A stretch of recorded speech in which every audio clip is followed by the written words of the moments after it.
Hi, this is Sarah from the Flourishing Body Formula. So we're doing the third part of our series on nutrition. So Nina Howes will be joining me shortly, but I'm just going to share part of my program with you because we're going to be talking about toxins and I want you to understand where it fits in on the program.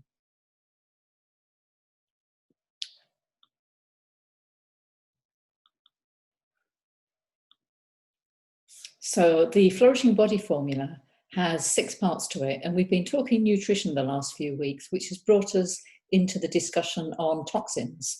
So in the 6-step program, we talk about how the body functions in relation to food, and then toxins. And the module is called the Chemicals Cleanup Calibrator.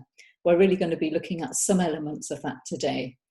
I look at, with my clients, the unconscious beliefs we have about our body in the body beliefs reframer, and then we have the resilient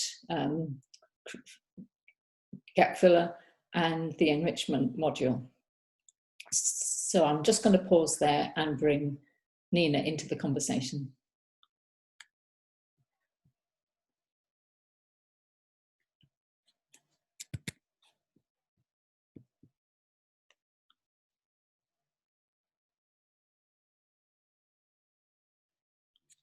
So welcome, Nina. Hi, Sarah. How are you? Good, thank you. So this is part 3. We started off talking about nutrition and we've kind of gone into the area of toxins. So today we said we'd talk specifically about all the things that are in our environment that we can start to be a little bit more aware of. And we will talk about food first, but I just want to say that I think we live in a toxic soup, and particularly at the moment, it's becoming clearer and clearer.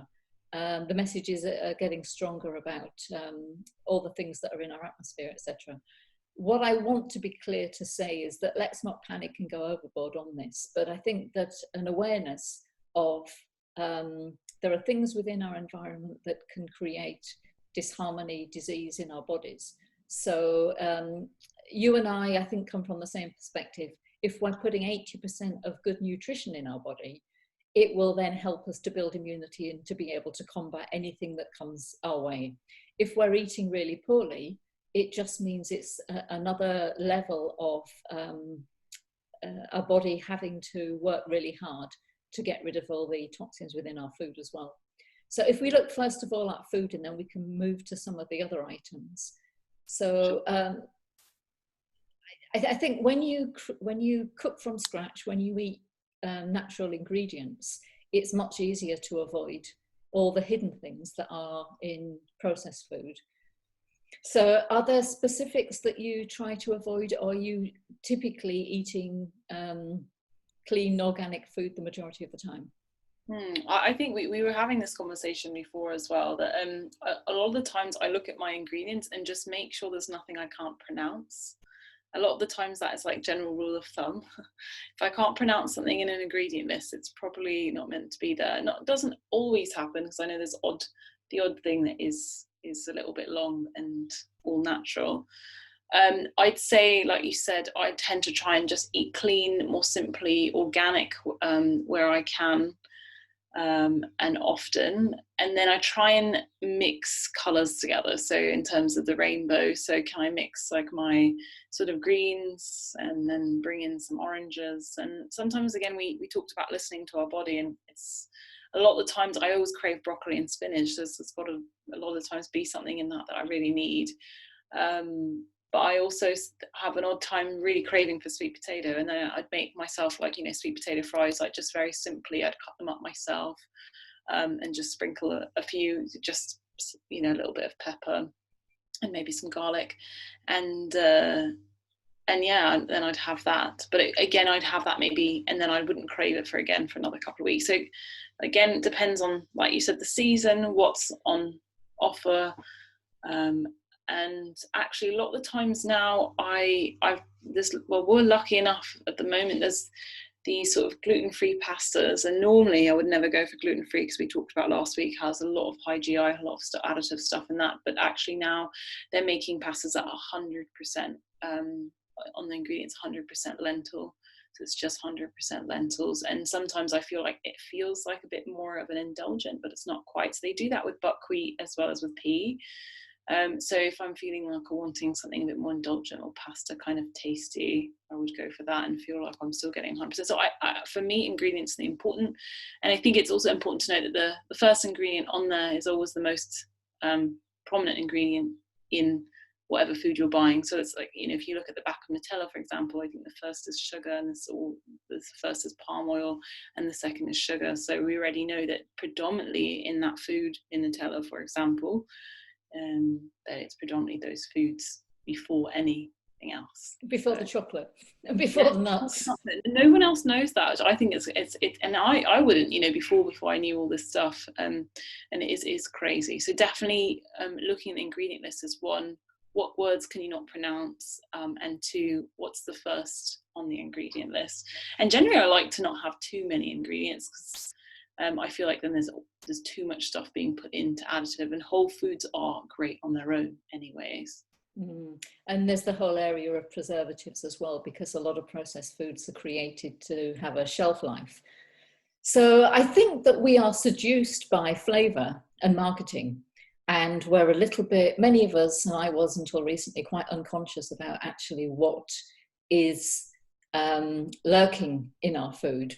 And it's not always as simple as not being able to understand what the ingredient is, because sugar, for instance, and I'll put a link in below on, there's I think it's the British Heart Foundation or the British Cancer Society, one of them has 51 names for sugar, and some of them are sugar, but they're not all sugar. High fructose corn syrup, for instance, doesn't say sugar on it, but actually it is a sugar. But if you see malt sugar, or you see refined sugar, or, you know, apple concentrate sugar, you actually think, oh, there's an apple in it, so you think that it's fine. But all of these things are processed, and the problem with sugar is it is probably more addictive than cocaine, and we don't realize that. So yeah, the starting point for me was to actually have the awareness that we need to look at what's in food. And then when you start looking at the food, you start realizing there's not much food in it. It's all kind of food-like substance that's chemically created in some kind of laboratory. And when you start making different choices, you get to taste the difference in the food, for sure. So you mentioned fats. So I think there's a big misunderstanding about healthy and unhealthy fats. And most of what's in processed food, because you actually talked about sweet potato fries, and I've always had an aversion to chips. There's something, and donuts, anything that's fried, deep fat fried, I can feel the fat beneath my skin as soon as I've eaten it. So I tend not to enjoy those things. But I will kind of roast a sweet potato in coconut oil, and I'll call that a roasted potato, whereas you're probably calling that a sweet potato fry. Exactly, yeah. It's so funny. It's also the language associated with it that we think it must be bad. But I put a tablespoon of coconut oil when I do my sweet potato fries, and I make a massive batch. And you know, you only need a little bit, and it goes a long way, and it just has that little crispness, but feels again indulgent, but it's all still really healthy. Yeah. So sometimes I dry roast, and it gets crispy, but it actually sticks to the bottom of the pan and becomes a bit of a problem to get it out and eat, as opposed to, yeah.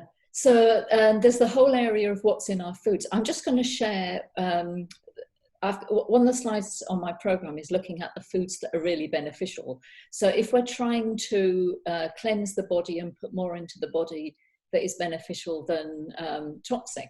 So let me just share where we are here.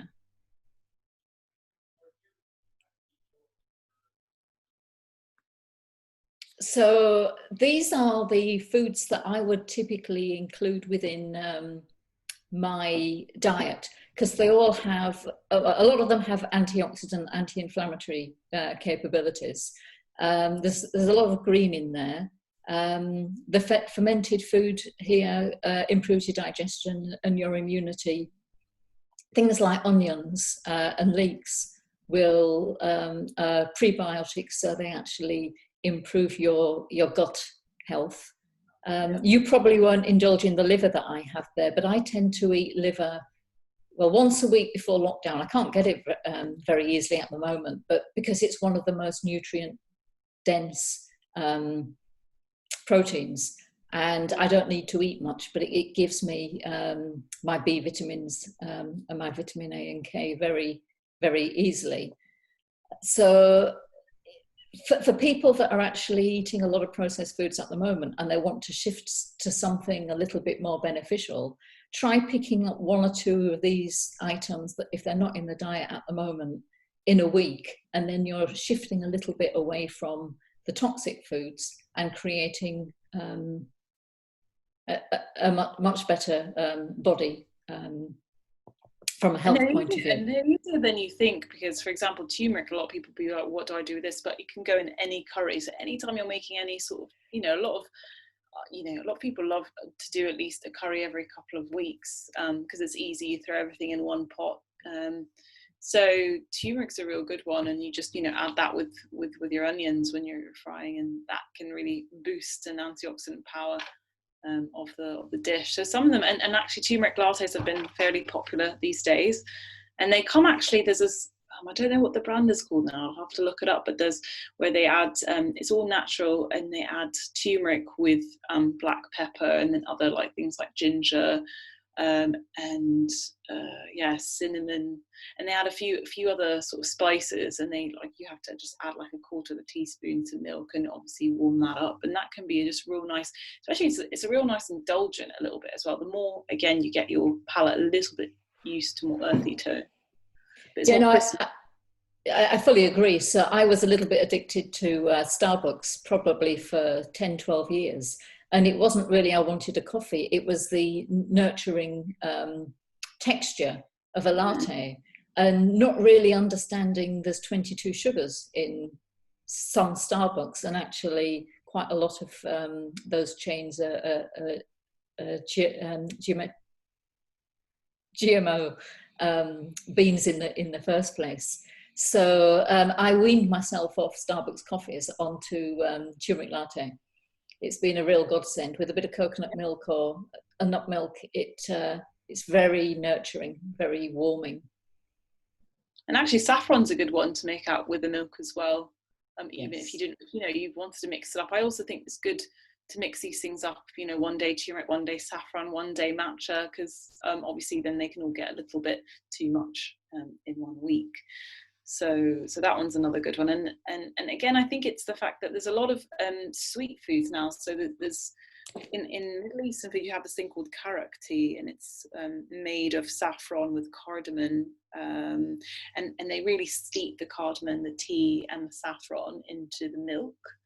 And that can be made super healthy still, and because they add normally a lot of milk and a lot of sugar, and you just again change it to coconut sugar or no sugar, or maybe the honey. Milk has or honey, and then have the saffron and maybe plant-based milk, and then it's I guess the only thing with any milks really is we don't want to be boiling them, because then they start curdling.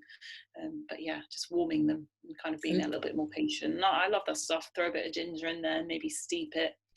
It's really, really nice. So just linking then the highly beneficial foods that have powerful ability to counteract the toxins within our food chain, but also within the rest of our environment. So I'm just going to skip on to have a look at the other places where toxins are lurking. And actually my awareness on this really started about 5 or 6 years ago when I got a skin rash related to laundry powder. And then I started looking at what was on the box. And it's that awareness that you can't pronounce the things and you don't know what they are. And when you start looking them up, you realize that some of them, petrochemicals that are used for stripping engines, it doesn't seem to belong within our cosmetics or our household laundry, etc. So within this module, what I tend to teach the clients is where to look out for the different elements. So if we look at chemicals, chemicals are lurking in almost everything that's within our daily world. So from cosmetics and toothpaste. So cosmetic wise, I think it said that there are 280 chemicals that are slapped onto women's skin every day. And why does that matter? Well, our skin is absorbing whatever we put onto it. And a lot of these things are endocrine disruptors, which means that they can have an effect on our thyroid, on our reproductive organs, on our brain capacity. So a lot of the diseases or illnesses, chronic conditions that we have are and can be associated back to the chemicals that are in our everyday. So I guess the question or the suggestion is to have a look on the packet of whatever you're using, and when you're replacing it next, is there an alternative that you can replace it with? So if I look at toothpaste, I've been through a few different toothpastes. For a start, I don't want fluoride in my toothpaste.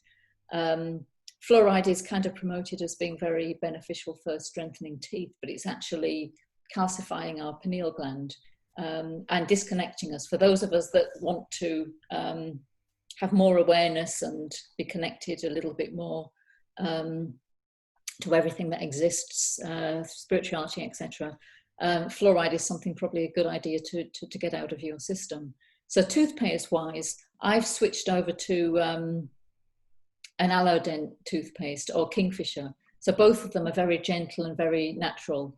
And 10 years ago, these things tasted disgusting. Actually, when I switched back from my natural non-fluoride toothpaste to one of the commercial toothpaste, it's quite unbearable to clean my teeth because they're so harsh and abrasive. So have you made any switches, Nina, around your cosmetics and toiletries? So same with the toothpaste, I'm on Kingfishers as well. In regards to my hair, I looked for something that was also chemical free, and it's hard to find with I'd say with shampoos and conditioners, because some natural sort of oils and fragrances have quite long names as well. So it's just really about being aware and really looking at the brand as well. I'd say as a whole, like what are their ethics? Why did they start doing natural and stuff like that? So that I'd say a bit of research on those things are really important. I found actually the shampoo a hard one to get used to, in terms of I still felt my hair looked quite dull.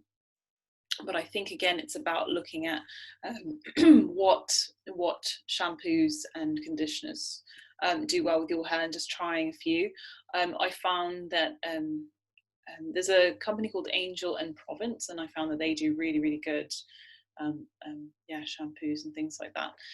In terms of my skin, I'm really happy using like a base oil, whether it's jojoba, almond, coconut, and then adding drops of essential oils and maybe making up a few ones. So you do like, that's why you see sort of Energize booster ones, or even just using chia butter and cacao butter. I'm really happy, very simple, but I really feel my skin loves all the moisture.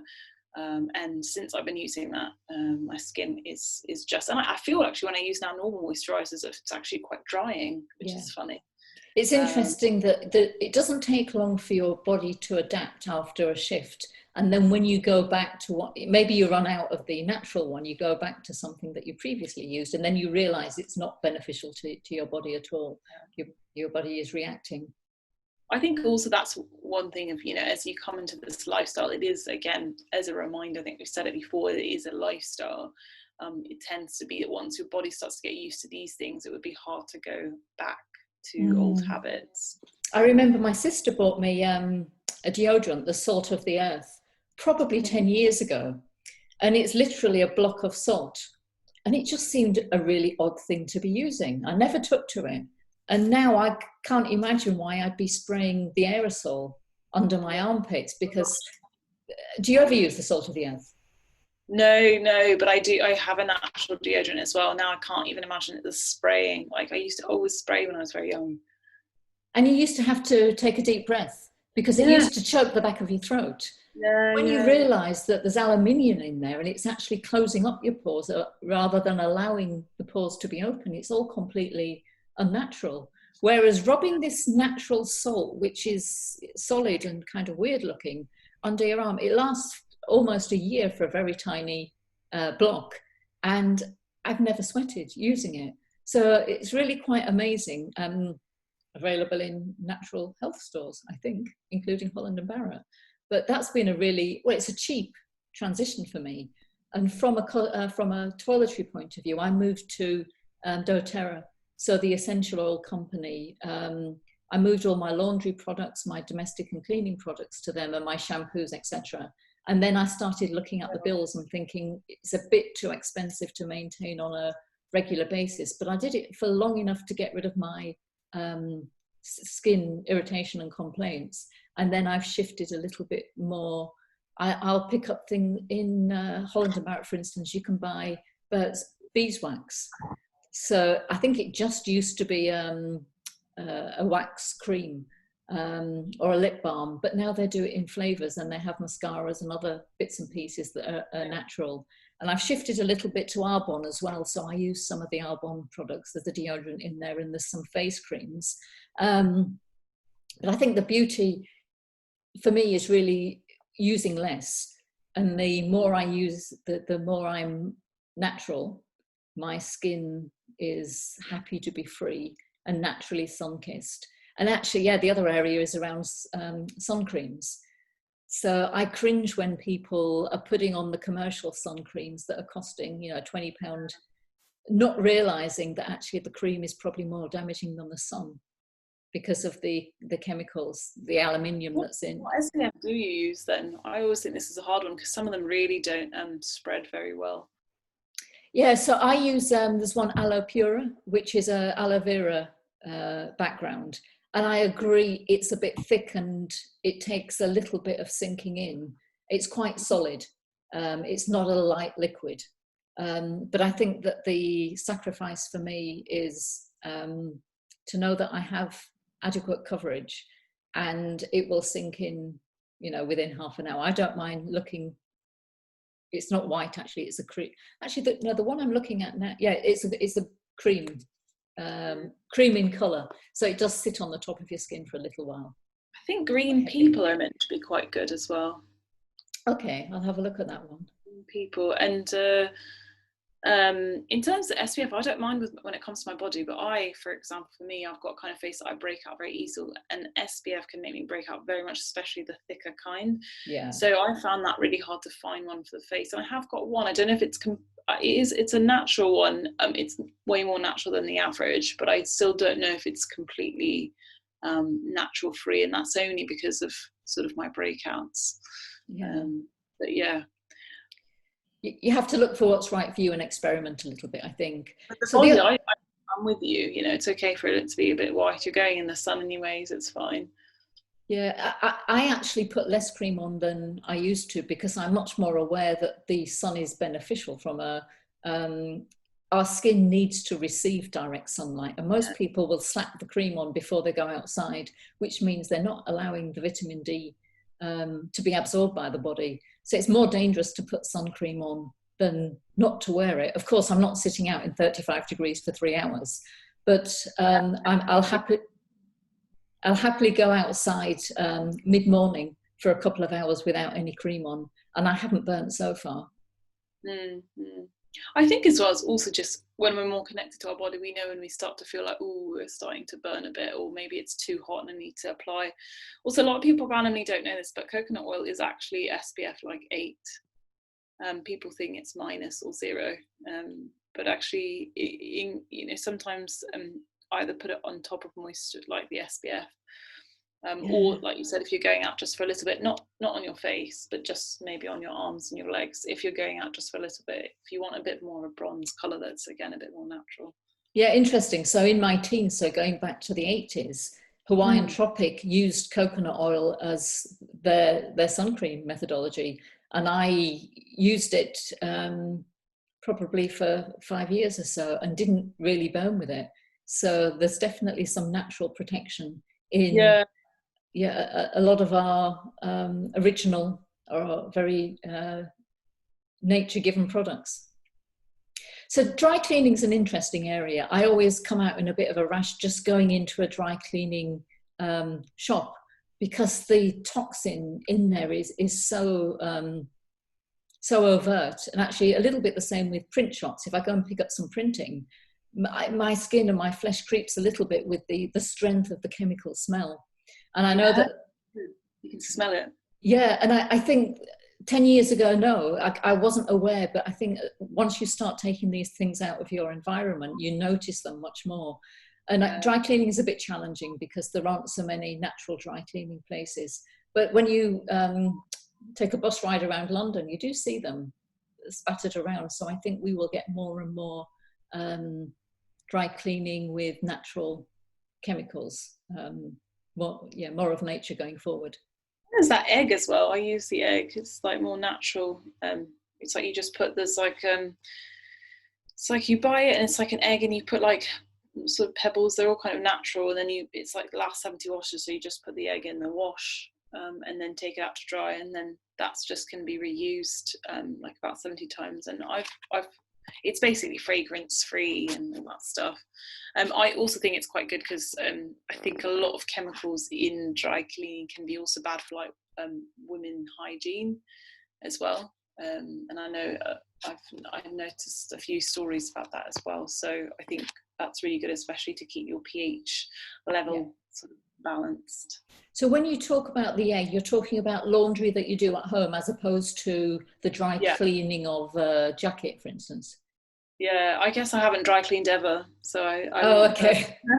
I always, you know what, when I always think of dry cleaning outside, I always imagine, in the movies when you kind of go into the shop and put like a coin in and there it is.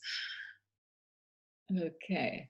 So flavorings in food. So we've talked about everything that we don't really recognize, but drink as well as food.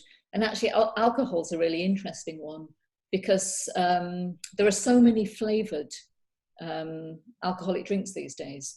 And now you can get coffee to Smarties to anything. Yeah.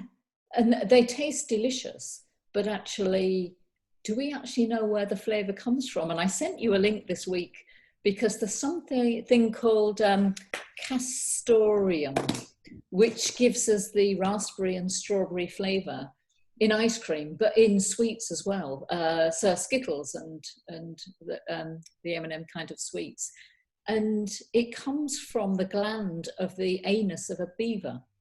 Yeah. What's that doing in our food? I mean, that just is so bizarre. And I've seen some really odd things in ingredients. But this is the mechanism, the gland that sprays the urine-y kind of spray that gives the beaver the territory to stop other beavers taking over their patch. I wonder even how they even had that idea in the first place to put that in food flavouring. That was on the tip of my tongue. Where would they experiment with such things to think it's something that we want to eat? And I'm becoming more and more skeptical about the whole food processing industry. And it seems a little bit like a joke on us. If we're willing to eat these things, and I guess part of it is economy, it's cheaper. Yeah, I think a big part of it. Yeah, but what sits behind that? I think there were 40,000 beavers are killed a year. So Ben and Jerry's can give us strawberry and raspberry ice cream. I don't think it's so important to have ice cream in our diet that has to sacrifice beavers as a result of. So flavorings, and when it says in ingredients natural flavorings, it's never natural. It's always a chemical that's based on something in nature. So a natural lemon flavoring doesn't have the limonene from a lemon in it. It has a chemical that kind of looks like that. So I think we're very misled by a lot of things that say natural, when actually they're not natural at all.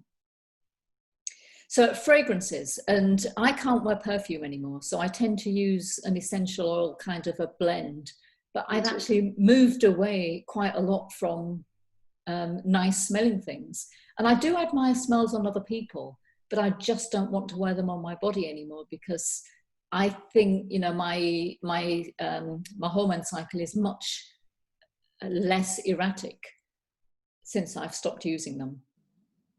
And that fragrance is in everything. So that's just not just your perfume, but that's your body and your room sprays as well. And, Christmas was always really nice to spray something that had that lovely Christmassy smell. get you into the mood. But it was just a chemical combination that got me irritated and maybe gave me a migraine within an hour. So all of those things. How people work in Lush or like all these perfume shops, Yeah. I think, oh my gosh, your nose. Well, Lush is supposed to be natural, but you don't even have to be close to it. You walk past, the other side of the road to it, and it just smells so toxic. It's. I mean, I think, yeah, I have to say I haven't done too much research on that. I think some of their stuff's nice, but yeah, I do think it's quite strong smelling for something natural. Yeah. There are some natural smells, like oud is natural, but it's quite strong. So I think I'm with you though. Essential oils with a base oil is how I find I get my smell. And you can get some quite nice floral ones like jasmine and geranium. Geranium, yeah. Geranium. I really like that smell as well. So you can get it's obviously different. There's some like, I suppose with perfume you can obviously, there's so many and they're all suited to be, sensual and all that stuff. But I think now, especially when people are moving towards more natural and more like to just, it's easier to just get a sort of oil out of your bag and put it on your wrists. I think there's a lot more choice now, a lot more smells from natural stuff, and so I use a natural oil. I really like infused oil. That way you can also add a bit more oil to your body and it's extra moisture. Yeah, and it's fun actually to create a smell, a fragrance that other people don't have. So if you've got some base oils, because I like the musky ones, the sandalwoods and the frankincense. So with a little bit of fractionated coconut oil, you can blend things differently and you're never going to smell the same 2 days in a row. You only need 1 or 2 drops. Yeah. I think it's great. I think it's nice because actually it's a little bit fun. You can do like one day of trying to do your own thing. All you need is base oil and a couple of essential oils and you're good to go. Or maybe you share with a friend, where maybe a couple of you, because the essential oils can be a little bit pricey, but you kind of only buy them once and they last forever. It's true, yeah. So hair colour is one that I haven't quite tackled yet. I made a vow to myself 6 months ago that I wasn't going to have my hair dyed anymore. I worked with somebody that had cancer and her husband did. And both of them were told by their doctors it was as a result of the hair dye. And it could never be proven. It was, it's the first time that came to my awareness, but she was adamant that it was the colouring on her hair that created her cancer. So I have avoided hair colouring, and then I relinquish after a while. This time of year, being a kind of blondish, I can put lemon on my hair and go out in the sun and it all gets lighter. But winter time, I tend to lose all of my resistance and go and have highlights somewhere. So is this an area that you've looked at? I think there was I did at one point want to dye my hair red, and I think it was a herba tint, and it had either very little of, was it PTP or something very crucial that a lot of hair dyes have. I think now you can get ones without, but they're not really permanent. They're semi-permanent and they're made natural. The only natural hair dye is henna, but henna is quite an odd one, and I think it's not really a super change in colour, and you never know what to expect with henna. It's quite a greasy process to do. And also you can't put henna on hair that's been coloured before, so you can only use it on natural hair.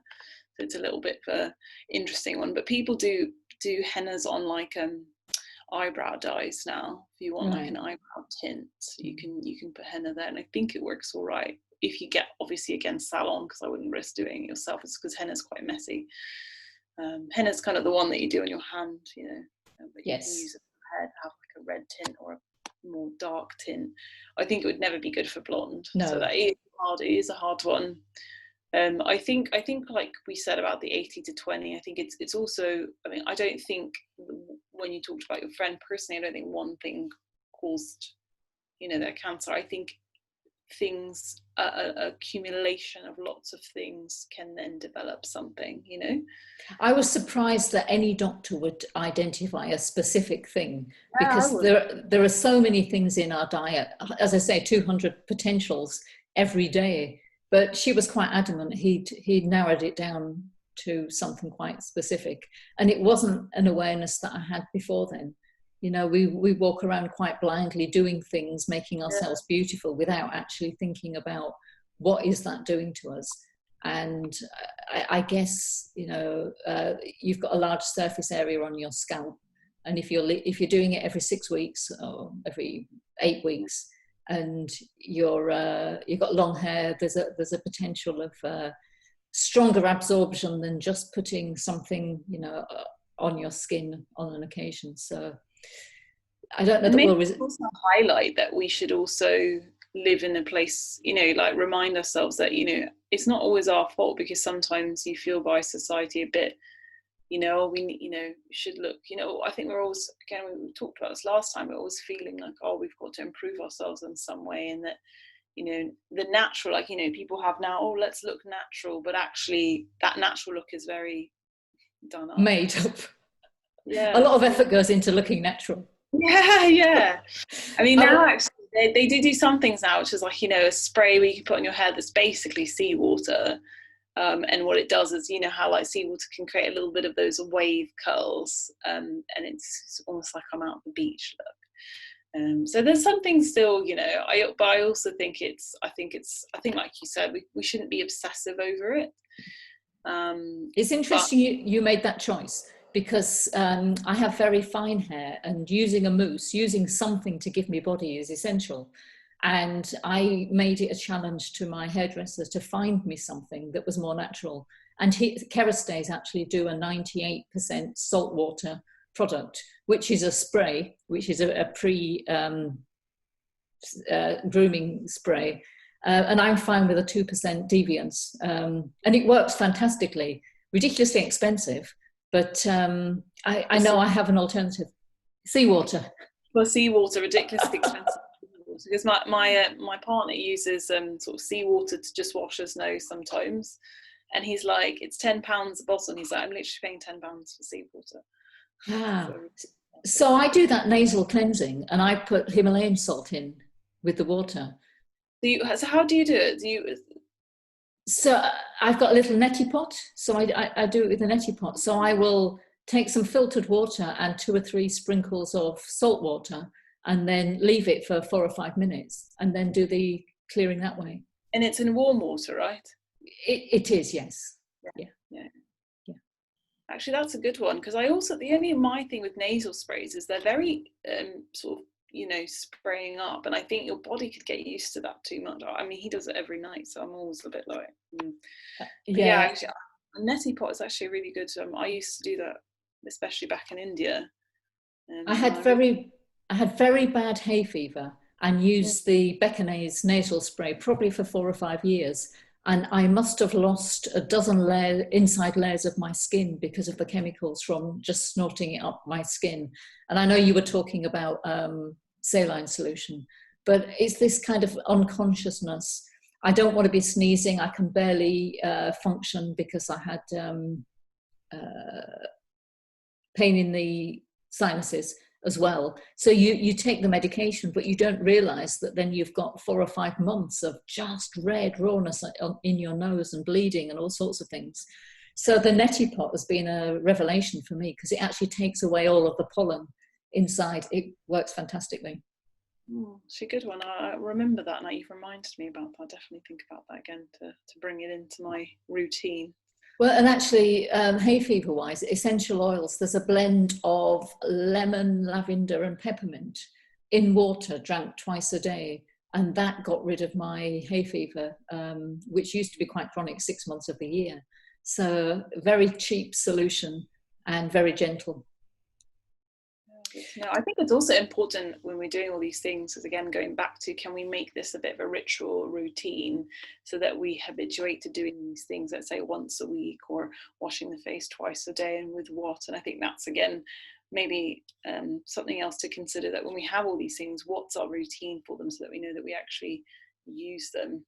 Yeah, there's a really interesting link there with what we're being told at the moment, to wash our hands constantly and use antibacterial gel, and all that's, in my opinion, it's taking away all the natural bacteria that we have on the skin, and creating a non beneficial environment for us. And it's quite difficult when we're being told that that's what we do to get rid of a virus. But actually, our bodies are full of creatures. Our skin, which is our biggest organ, is covered completely. And when we take away that protection, we are stripping ourselves of our natural ability to fight things off. So we need to really question a little bit, does what we're being told make any sense? And it's hard, but I'm with you on the cleanliness thing. I think we've just become we need to have everything so spick and span. Yeah, I think again we're removing a lot of the good bacteria, and hence why we talked about microbiomes, and hence why we compare our microbiomes to, you know, some tribes, and it's quite different. And the microbiomes is crazy for our health. So I'm with you. I feel like we're sometimes overly too clean. And then sometimes we should allow, and it is hard, like you said, this time in the virus, that's what we're told to do. And we have to also, of course, listen and do what we feel, because, you know, the guilt or the shame or the worry about not doing something is also bad. So yeah, I think again, everything in moderation, if this is the current setting at the moment. And then what I do is I've got, you know, gentle, natural sort of soaps that I just use when I come home. I try and more use those rather than the anti-bac. Yeah, agreed. So we've talked about laundry, household cleaners. So I've shifted a lot of my products to either a gentler version, washing up liquid and laundry powder and things like that, or to essential oils, or actually cleaning with half a lemon, getting stains out of things with a lime, for instance. The one that I haven't quite worked out is the bleach for the toilet. So I've used less chemically based ones without too much success. So that's, I guess, next on my list, to find something, bicarbonate of soda, something that lifts the, I guess, the stains and the dirt without being so harsh. Yeah, I find that one hard as well, so I'm with you there. The next one incenses me because Teflon has been proven to be cancerous. And there was a movie last year, Dark Water, I think it's Dark Water. Yeah, I think it was. Yeah, that 30 years of legal work, case by case, suing DuPont for the cancerous nature and the runoffs from their plant. They just get fined and they continue to be able to sell the product. And we've all got Teflon pans in our kitchen cupboards, or the majority of us have. And we're basically, every time we're frying something, risking our health, because Teflon lifts, you know, sometimes it comes off, and we're heating it. And it's not just the Teflon on our pans, it's all of the luminous clothes that we wear. The high visibility jackets and all of those things are all being proven to have PFASs in and PFOSs in, which should be taken off the market. So that whole area is a real frustration for me. But luckily, I think with the pans, there is actually good alternatives. It's a bit more expensive, but definitely good alternatives to Teflon. I was very lucky to be gifted as a wedding present Le Creuset. So none of them have Teflon in them. So I'm kind of lucky, but I'm more worried about other people that have no awareness, that think that they're cooking safe. And you can go to any store today and you can buy it, and you think that it's a real bargain, and you know you've got something that's fantastic. Little do we know, if you haven't seen the movie or read the hype around it, you don't know what you're buying. And then we have insect sprays, lots of chemicals in insect sprays, materials, clothes, the whole processing, the making of clothes, from the bleaching of the original material to the dyeing to make it the colour that they desire. All of those have chemicals in, and we're just not aware. People are laying on sheets at night that have irritants to their skin and not aware that it could be due to the colouring in the material. So it's just an awareness. If you have some kind of condition, you need to start looking at your towels as well. Sometimes the cheap towels, the dye comes out when you wash them. So it's coming out on your skin as well. It's better just to invest a little bit more on maybe natural Egyptian cotton or something like that. Yeah, yeah. I think with insect sprays, this one, was it natural? And I had it in Asia. It was just literally a natural thing that just bugs didn't like. I think it starts with a C. If I remember, I'll send it in and we can put it below this. But that was a real good one. It was just completely natural, and it's just something that naturally insects didn't like the smell of. Yeah. Some sort of flower. Citronella, was it citronella? Oh, citronella is used quite a lot on the continent, yeah. Yeah, and I think it was. Different levels of success with it.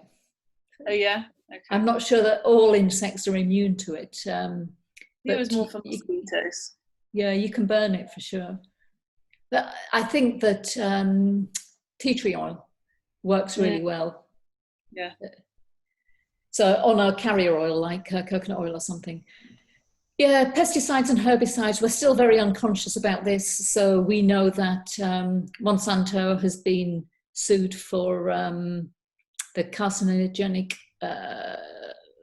results of everything they put in our food chain, but actually in the pesticides and herbicides. So Roundup, for instance, that we spray in the garden to get rid of pests and things. And I see my neighbours doing it really unconsciously. We're putting it across public spaces and schools, etc., with no awareness, but very similar to DuPont and Teflon. Rather than being forced to take it off the market, they're just fined.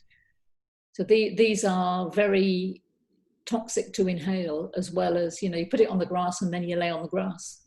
It doesn't make any sense whatsoever. Yeah. And we have the whole area of plastics in fish.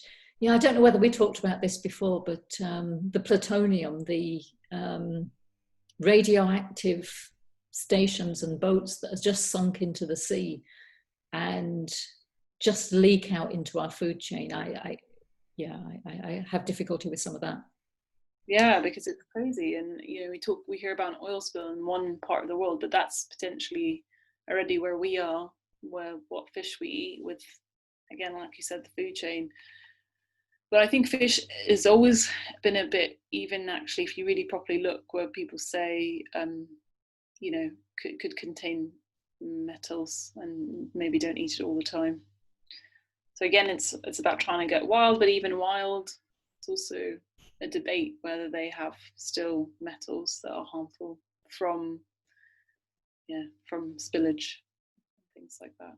Yeah, rivers have been contaminated for sure. I think we just don't know. So I try and find a source that I trust and enjoy wild fish from those sources. But I'm very less willing to eat it out in restaurants these days, because restaurants aren't really looking at food quality. They're just looking at taste and profit. Yeah. The whole area of spa and pools with the chlorine in the water. Interesting, at the spa that I use, I've seen them wash down the tiles around the pool with bleach and just let the bleach float into the swimming water. And it just seems so insane. So we're swimming not only with chlorine, but with the bleach that's just cleaned the tiles in the surrounding area. There's a real lack of understanding, I think, from people what they're doing. Yeah. And actually, go ahead. That's such a shame, because, especially in England, you really want to swim, and then you've got the pool, and then again, what do you do? Yeah, wait for the sea twice a year when you get a sunny day and you go to the sea. But actually, no, even the sea's a challenge. I think that you have to rely on your fun factor will outweigh any risk. So just do it anyway. Right.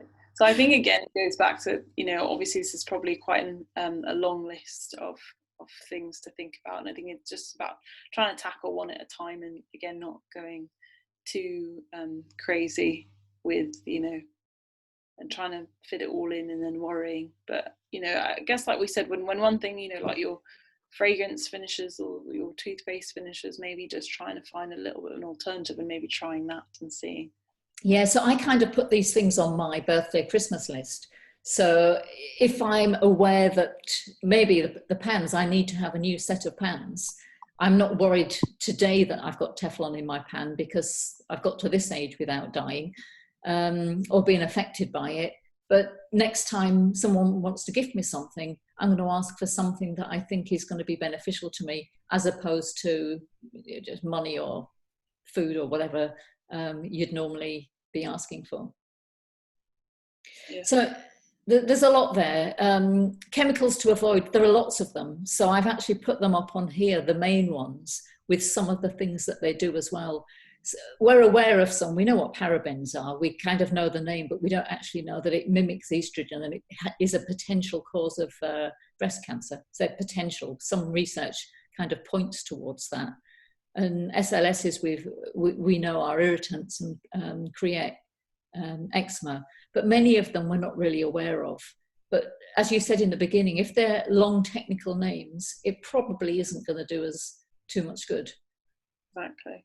But I think we have to be aware that even when we move to more natural products, some of these still exist, but you may not be getting 8 or 10 in one product.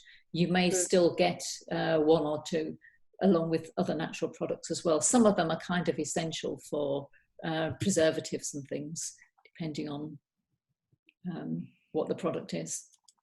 Yeah. I think it's just good to be aware as well. Just a little thing. Can I pronounce it? I always say to people, can I pronounce it? Or if I can't, then maybe it's not for me, or maybe it's not natural. Oh, just be inquisitive. Let me go and look at what it is. So, yeah. I mean, we have plenty of time at the moment. So just picking up a product, part of the problem I have is vision. My eyesight is, and this is intentional. The products where they don't want you to know what's in it is so small you can barely read it. And I'm just looking at one of my natural products here, and I can read every word on it.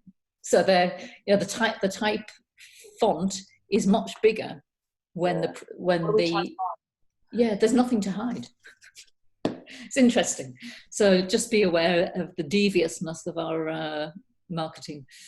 So the next one isn't very long, actually, and hormones. So we have our own hormones, and for some of us, they're not always balanced. But when we're using other products and they're coming into our system, they could be the culprits for actually creating whatever imbalances that we have. So just be aware of what you're eating. So from the conventional food and drink market, there are hormones that are injected to animals to make them grow quicker. We have our plant estrogens in processed soy. And I was interested actually because fermented soy in Japan doesn't have the same impact as the processed soy that we have in the rest of the world. And the Japanese have one of the lowest levels of menopause. And they put that down to the fermented soy, whereas menopause can actually be linked to when people have bad symptoms, to the fact that they're eating too much processed soy. So the same product, depending on how it is produced and eaten, can have quite a variance of effect on somebody. And then but I think again, when Japan has naturally have been fermenting soy for so many years, and obviously for us it's been a much more recent thing, and it's it doesn't come in our climate naturally, does it? So grow. So it's again a bit more man-made. So anything, I think we're trying to give people so many things from so many parts of the world, but sometimes also trying to do it ourselves, and then that can be again a man-made process. Yeah, agreed. And the whole area of water and filtering of water. So obviously where we have recycling, which is the majority of the UK, everything that we're peeing out, I'm not convinced 100% of it is actually cleaned from the system. So we have elements of other people's hormones coming through our water supply. So we just need to be really careful. I mean, water is a huge issue because a whole range of different filters with a whole variance in how functional they are. And then we have all of the bottled waters and the natural waters. And then we discover the ones that are being sold to us by some of the larger companies are just tap water. They're not coming from natural sources at all. So water is critical for our health. How much attention are we really paying on what's in our water? And I think in the UK, we're in a better situation than other countries around the world, but we have a responsibility, I think, to have a look at the filtering in our own, whatever comes into our own house. I'd agree. And then environmental, so what's in the atmosphere, and I've put a few outliers in here as well, but air pollution, we can't do much about it. It's a function of where we've actually chosen to live. We know that our councils have responsibilities to measure and monitor the levels, and I know where we are at the moment in South London, the levels aren't great, but they're much worse in central London. It's something that we have to live with, which is where I say, if we're doing other things within our lifestyle to counteract, the air pollution isn't actually going to affect us. I think also having a few green things in your house as well, give off a little bit of oxygen. So for when you're indoors, to making sure, well, people will argue that your atmosphere indoors is probably more toxic than the air pollution outdoors, dependent on what you've got in your house. Where you've got carpets, because the chemicals are in the carpets, in our sofas, all the EMFs that are around with the frequencies and stuff. So there is a debate. I think I'm just going to move up to the shed. My shed is a very natural place. I've got lots of plants growing in there. Just go and breathe the air in the shed. Again, like you said, it's what we can do and the things we can't. It's about making up for them and the other things that we've talked about, and just trying to be an all-round healthier, or make all-round better choices for us and our bodies and our families. So I fully agree. It's all of that. It's making better choices, but it's actually having a mindset that says, I am healthy, my body is strong and capable, and I'm not going to be susceptible for all of those things. Because your belief system, if you're in fear of, oh, I can't go outside because the air pollution is so bad, it's the fear that's going to create the illness and not necessarily the air pollution. And pre-COVID, I used to smile at looking at Chinese people that have masks on when they come into London. And I think that is much more that the cities that they were in back home, because China's got an awful industrialization issue at the moment with so much toxic pollution, that I think they're just used to wearing those masks at home. So they don't realize that actually the air in other parts of the world is probably better than the cities that they're living in. But if you have a point of view that you may catch something, it's the point of view that may create the illness and not the actual catching of something. So that's it's the same with bacteria, and we're not going to talk too much more on viruses because it's been talked about so much. But EMFs is a huge thing. There's a lot about 5G, 4G is already here, and 3G's been here for a while. I upgraded my TV program, my product last month, and I couldn't get just the TV box upgraded. They had to send me a new router, and the router is a 5G router, and I don't want 5G. And it was an argument with them. They'd give me a discount, but only if I took the new router. So I've taken the new router and I'm not using it. So I think we have to be a little bit smart.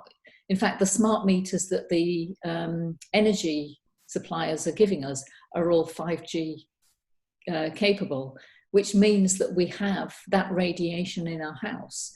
Whether we are aware of it or not, it has some effect on our cell structure. But it's, these radio waves are in our baby monitors. And 20 years ago, when my son, 19 years ago when he was born, I had no idea that that thing sitting next to his head was giving out radio waves. All the wireless things, people have the little earpods and are really excited because they don't have the wire connected to it, but actually it's radiation that's sitting in their ears. We just need to be aware. Very, very low levels. It's just a question of how long do you have it in. Our phones we should be using. I always put my phone on plane mode at night time, for example. Yes, yeah. But also not having it next to your head, because the small print actually tells you that it's dangerous to have the phone next to your head. So how many of us as parents have been giving the phone to our children for them to play on? And they're playing games, they're playing with their friends, emergency phone calls or whatever those things are, and the phone's next to the head, or they're pretending to be mummy and daddy. And we're just very unconscious about the potential effect of all of that. So it could be absolutely no effect at all. But the fact that there are ways to minimize it, like switching off Wi-Fi at night. We don't need it on 24/7. Not having your phone next to your bed, not using your phone as your alarm clock. I've switched back to a battery alarm clock these days, and I get a much better sleep. So we don't see any of the frequencies. We don't know what's going on, so we don't know that it's there. Okay. Then we have the whole area of emotions. So where we are making decisions, or we're feeling things or thinking things that are negatively affecting our emotions, it's not necessarily to our benefit. So if we can shift our thoughts to be more positive and not believe that things are going to be disastrous or work against us, we have a much more balanced way of being. I think it's also acceptance that, we live in an ever-changing environment, and that if we don't continually, in a way, adapt as well, that we will be stagnant. And I think if we have things happen, let's try and go with the flow. Let's see what we have. Let's see what we can change. Let's see what we can do with what we have in our situation. And again, like you said, looking for solutions than focusing on problems. We find that we have better resilience to tackle anything that comes our way. And change is evolution's way of moving us into a better place. We don't see it at the time because we kind of like the way that it's been, but we'd never make many of the choices if we weren't shifted by circumstances to that new space. So we've talked about allowance on one of our other calls, but being much more an allowance of how things come up and willing to go with the flow of how that's going to change our life for the better. And even I think we've talked about energy and emotions, and how can energy can be given to you just by like sort of letting go and being uplifted, rather than necessarily the fuel that we eat, and vice versa. Yeah, and we can shift the way we're feeling with just one thought. I mean, how powerful are we to go from feeling quite maybe anxious or unhappy about something, and then just reflecting on something that happened in the past that makes you smile, or looking at something in the future? It shifts your whole energy. And we have that capacity within us, which is quite different, I think, to animals. Animals are reacting to in the now. There's a lion that's just about to eat me, and the rest of the time I'm quite happy just munching along here. Whereas we can use past experiences and future possibilities to create positive emotions. Yeah, totally. Yeah, so relationships we've talked about before, mold, and it's something that I'm aware of because one of the doctors that I follow, Dr. Mark Hyman, he's had 2 instances of really bad brain function where he's been severely limited in his capacities as a result of mold growing in his apartment. So things, and I've got a little bit of black around the sealant in my bathroom, and I'm just watching it. He was completely unaware of the neurotoxin that was. How many things in our environment are we not taking care of that if we did, it could change completely the outcome? So it could be damp. All of those things have potential for interfering with our natural microbiome. So just an awareness that we should really pay a little bit of attention of what's going on in our homes. And I skipped fire, but candles and incense actually incense me, because in the yogi world, I have some instructors that will burn fire. We'll put an incense stick in whilst I'm doing a meditation. And thank you, but I don't want your false fragrance being burnt and permeating my nostrils. It makes no sense. And I think that we have a lot of things that we do that are inherited or superstitious, or you're following some kind of guru, but we're not thinking about what we're bringing into people's environment. So make your own choices within your own space, but don't inflict that on other people. And I think a nice thing then to do, if you really want some sort of sort of smell in the air is, again, I think diffusers are great. You put a couple of essential oils, couple of drops in water, you diffuse that, and that's really nice. And I agree with you as well. I mean, obviously, as a yogi, sometimes I've been in classes where the windows are closed, incense is on. And as much as I do like the smell, I think it's nice, but it's so overpowering and so bad for you that you're basically you're breathing more in yoga because you're bringing more intention to the breath, and then you're breathing in all these fumes.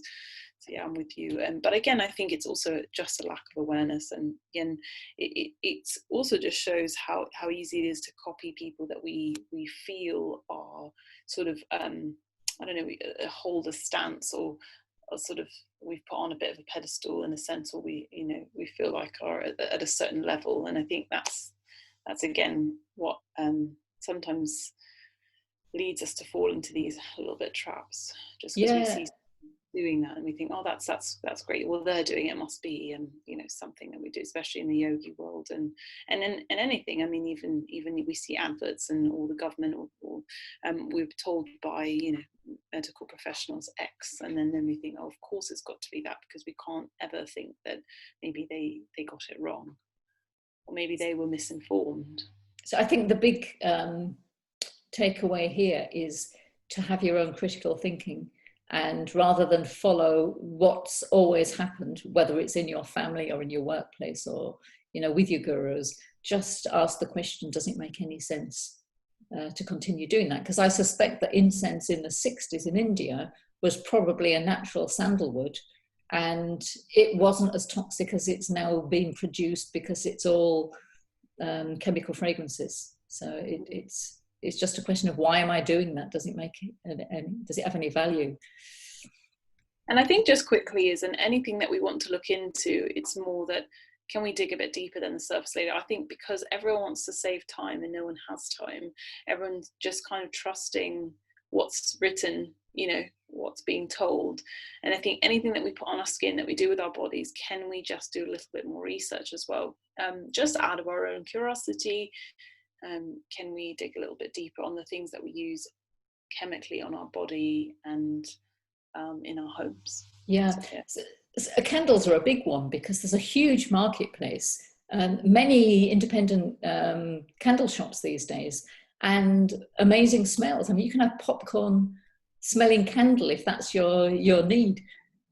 But dark, dark chocolate orange or something, Yeah, and it's lovely to our senses, but actually, what are we inhaling? What are we ingesting? Because everything that goes in, oxygen is being used to merge with the food that we eat to create the energy of our body. So when we're inhaling things, it's going to our cell structure. Is our cell receiving it as something beneficial, or is it actually sending our immune system into some kind of attack because it thinks it's an alien and it's not something that the body wants? And then we kind of lead back to that question about autoimmune diseases. How many of them are we creating with all of these things unknowingly? So metals. So there are a lot of them. Most of them are very, very harmful for the body. We're not aware of where they're coming from, but we can actually detox many of these things. And a very simple thing on a daily basis is half a lemon or a squeeze of lemon in water. And I tend to recommend this to my clients first thing every day before they eat anything, because you can actually start to detox your liver. And your organs is where a lot of these metals exist. Because they're heavy, they drop to the bottom. So it's quite difficult to get them out of your systems unless you're making some kind of effort to do so. And your organs also include your brain as well. So if you have brain fog, it could be as a result of inhaling something or eating something. Most of the time we're not aware of where it's coming from, but there are detoxification processes that we can use, and it's a good idea to do them regularly, every 6 months, to clean things out. I mean, most of us have mercury in our teeth, and we were led to believe that mercury is beneficial for us, and now it turns out it's not. But actually it's also quite harmful to dislodge it and take it out unless it's done very holistically.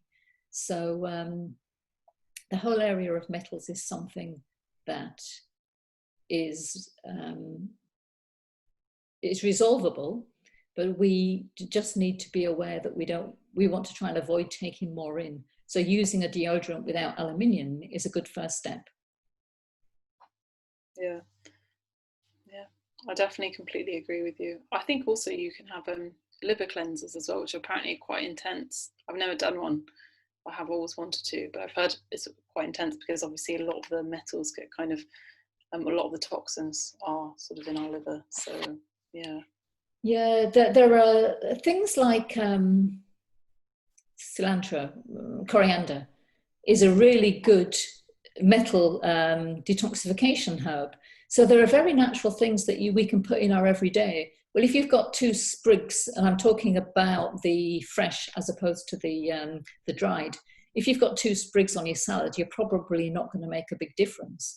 But if you use a handful and you juice it and you drink it, it then attaches itself to some of the metals and it can extract the metals.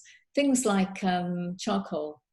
I was about to say charcoal's one of them as well. Yeah, charcoal's great. It really binds to heavy metals and gets rid of them. Just one thing to be, I think, aware about with charcoal is it also can bind to good things that we need as well. So it's maybe not necessarily about having all the time.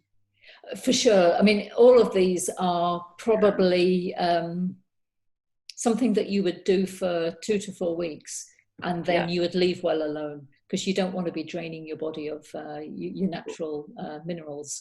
Another one is dulse, so that seaweed is really good at pulling out heavy metals. And I think milk thistle is quite renowned for detoxifying the liver as well. So that there are products on the marketplace, natural products that we can use. And I guess the thing that we should say is quite often when you do a detox, you're probably going to see that as a deterioration of your skin condition at some point, because the toxins are going to come out through your skin as well. But if you're patient, you get to the end of the process, you probably find your body functions a lot better as a result of it. Yeah. And then substances. Alcohol is a really interesting one. Most people don't realize that it turns to formaldehyde in your gut. So where we do this thing that relaxes us and it's very social, it's actually chemically affecting our ability to function. And if your liver is having to clean itself out as a result of an alcohol binge, it's not actually cleaning up all the other things that have gone into your body as well. So whilst most of us enjoy alcohol, I think we just need to be aware that there are other things that we can be doing to help the liver out if you're going to be consuming alcohol on a regular basis. Yeah, agreed. I think a lot of people do know that alcohol isn't healthy though as well. Well, no, there's very mixed messages. We are marketed to that red wine's good for us. Red wine. Yeah. And for this is crazy. So resveratrol, which is the beneficial substance in grapes, is much more beneficial when you eat a red grape than when you have it fermented into a wine. And I've been looking recently at the alkaline diet, and I thought that my diet would be quite clean, meaning very alkaline, because I'm eating a lot of fruit and veg and non-processed foods. But I was quite alarmed at how many acidic foods are still in my diet, including balsamic vinegar. It's, the same kind of process from grapes as wine is. So different ways of looking at your diet and finding loopholes or things that you can definitely do to tidy things up. Yeah. So I'm the only one that ever talks about this, but when I see somebody's tattoo, I just think you're insane. Why would you be scratching the surface of your skin and allowing that toxin to seep within your bloodstream? Doesn't make any sense. And when you see people with full body tattoos, I can't help but worry about their future health. Very personal thing, but kind of insane. I have tattoos, but yeah. Yeah. I do know what you mean. I think again, just like the hair dye and bleaching your hair, I always used to think, well, that's crazy. But I think again, it's all, we all value things slightly differently, and I think there's some giveaways and some things we let go of. And I think we have to, I also do believe that as much as we want to be living for a healthier body now and in the future, I think it's also that we also do have one life. And I mean, not to say that we just, you know, do any old thing, but also that there's just a balance of having a bit of fun or doing what we really, really feel or we really desired or want to do, that's maybe not into the health bracket. Because I'm sure even getting your ears pierced aren't really healthy. It's probably increasing risk of infection and things like that.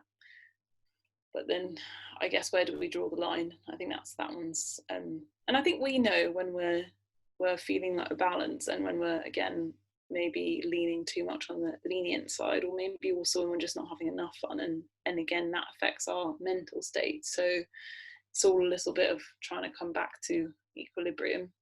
Yeah, I fully agree. We have to live and have an element of freedom and choice within life.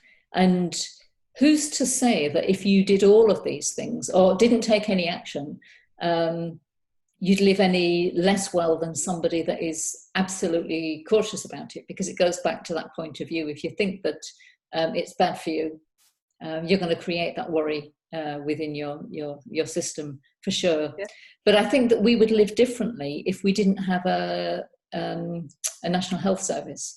So if we had to pay for our medical treatment when we were 40 and 50, if we had to invest now, like in the US, that you couldn't have treatment for all of these things, would we be making those choices? And you know, that's really evident when you look at food. So people that end up diabetic or obese, playing Russian roulette very much with their future health. When you think you can lose a limb, etc., as a result of what you're eating today, you would be much more likely to try and resolve whatever your food issues are. If you were going to have to pay £50,000 to have that medical treatment later on in life.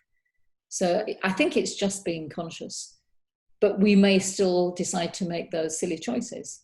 I sat in the sun last week and enjoyed 2 beers, knowing that the following day I'd feel really shit, and I did.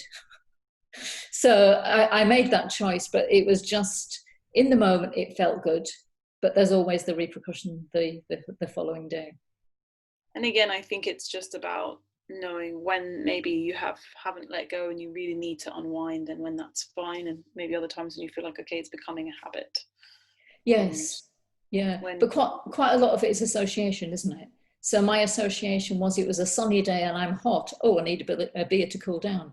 As opposed to, I've got a tap and some nice fruits that I could make a fruity drink, but it wasn't my inclination at the time, because I was associating it with all of those other experiences I had where beer made me feel nice and relaxed. Yeah, narcotics and tobacco. So choices again. The fact that our organs, the fact that our whole body grows itself again in 7 years' time, it gives us some hope, in fact, that whatever choices we've been making to date, and I had quite an average lifestyle until 4 or 5 years ago, meaning that I ate a lot of processed food. I drank much more than I should drink, didn't get enough sleep. But I can say now my body feels completely different, but it's because I've changed all of those things. So if you are smoking, for instance, well, your lungs will recreate themselves in 7 years' time. So you have a completely fresh set of lungs, which means that the choices now, basically. So again? The choices now, you know, yes. It's never too late. Yeah, I'm with you on that one as well. It is never too late. So the point really of looking at all of these areas is just for those people that aren't conscious of the potential, if they have a health condition today and they're looking for a solution for it, and they're not looking at their own habits and behaviors and lifestyle, and they're confused as to what it could be. Well, there's some areas here that I know from working with clients, once they clean up these areas, it can disappear. And in fact, my own experience of changing my laundry liquid, within 3 months, I don't have itching and scratching and bleeding anymore. that is a whole lifestyle change. So I wouldn't go back to my old way. And that there are other elements in here. If there was any that you could pick out, Nina, as something that's changed dramatically for you across all of these areas. Sorry? My gut health and my hormones. So I suffered from imbalance of hormones and a very high testosterone for a woman, and estrogen dominance. I had insulin resistance, and my gut permeability wasn't very good. So I'd say those are the main things that I've really see a massive difference. And it does take, like I'd say, when you've gotten something to the point where it's broken a little bit, or it's causing you pain. I think living with chronic pain or discomfort is very difficult. Yeah. And hard to really visualize or imagine unless you do live in it. But I'd say it did take years of changing and getting better with your lifestyle. But I feel that those things have dramatically improved. Now I get my periods on time, and I never used to. When I started having imbalances, I just know not to eat low, like very high GI things. I tend to never get an insulin response, and when I do, I always know the odd time if I ever have done the last couple of years, it's just because I know I've eaten something. Even something that's seemingly healthy on the outside, like just having a potato with no fibre, is enough to make me have a response. So it's not always necessarily that all the natural stuff's necessarily the best. I mean, for example, mushrooms are great, but having them too much, they've got mold in them. So, cashews, great, or nuts, great, but again, too much. I think even in nature, too much of anything can, obviously spinach and all the greens, you can never have enough really, but there are also still some things that maybe with higher fat content, or like you said, higher mold. There's nightshades and stuff like that. So yeah, I'd say I just again, I connect to my body more now, and I feel that's the difference. I feel like I now know what I need. Before it was more cravings, now it's more what do I need. So it's little things like that, just the little small things that really add up to changing the bigger picture. Absolutely. And it doesn't happen overnight. It's a process of elimination and working at it. But I think both of us have had situations that have been quite difficult and have disrupted our lifestyles. Yeah. And now we've found, not necessarily the key, but we've been able to, through process of elimination, find something that works better for us than the choices that we were making previously. We would never go back to the way we previously were. So I think I'm going to stop with the slides here. Get back to. So what's really important is that our bodies are completely different, and what's going to suit your body isn't going to be the same to suit my body. And for anybody that's listening, that's definitely the case. But we've given you some hinters here over the last 3 weeks around what you eat and what's in your environment that you can start to look at. And if you've got a bit of time at the moment, this might be the perfect opportunity for you to really make a change and a difference in your life. So we can both tell you that from our point of view, that the change is worth working towards, and you will probably have some successes and some frustrations, but just keep going, find out what works for you, because really being connected to your body and feeling complete joy and at ease with your body is something that most people don't have.